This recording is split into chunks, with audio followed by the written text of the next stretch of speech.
C'était plus qu'une guerre de tanks, d'aviation et de chiffres. C'était un duel d'âmes, une confrontation de volonté, une guerre totale entre deux visions du monde. D'un côté, Adolf Hitler, le fanatique, le manipulateur, l'orateur démoniaque qui a hypnotisé une nation entière. De l'autre, Winston Churchill, le rock, l'homme au cigare, au discours de feu, dont les mots ont tenu debout tout un empire en feu.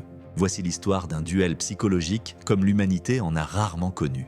Hitler contre Churchill. La guerre mentale derrière la guerre mondiale. Dès le départ, ils combattaient sur deux terrains, le champ de bataille et le champ mental. Hitler maniait la peur comme une lame. Il criait, il fascinait, il réduisait ses ennemis au silence par l'agression verbale. Il comprenait le pouvoir des masses, des symboles, des mythes. Il ne gouvernait pas seulement l'Allemagne, il contrôlait l'inconscient collectif d'un peuple humilié. Churchill, lui, maniait les mots comme des obus. Sa voix traversait les ruines de Londres, ses discours étaient des boucliers moraux. « We shall never surrender ».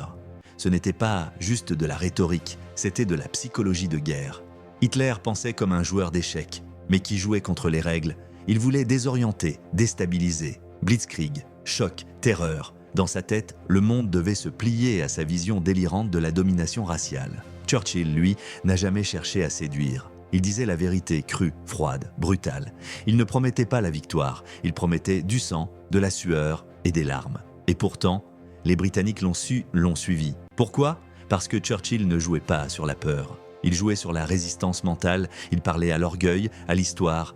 Il ne voulait pas manipuler, il voulait élever. Hitler croyait en la force pure, en la suprématie, en l'anéantissement de la faiblesse. Pour lui, le compromis était une insulte, la paix une défaite. Son monde était binaire, les maîtres et les esclaves. Churchill croyait en la démocratie, dans ses limites et ses vertus. Il savait que la liberté était fragile mais précieuse. Il n'était pas parfait, il était même impitoyable à certains moments. Mais il avait une vision, celle d'un monde libre face à l'abîme. Là où Hitler construisait un culte de la haine, Churchill s'appuyait sur une idée, que la civilisation, si elle tient bon mentalement, ne peut être écrasée. Hitler voulait briser Londres, plier la population britannique, l'anéantir moralement, mais ce qu'il n'avait pas prévu, c'était la résistance mentale. Les familles dans les abris, qui récitaient les mots de Churchill comme une prière. L'homme à la voix rauque était devenu un bouclier national. Quand les bombes tombaient, ces mots montaient. La guerre n'était pas encore gagnée sur le terrain. Mais psychologiquement, Hitler avait perdu. Il n'avait pas prévu qu'un peuple tenu par une seule voix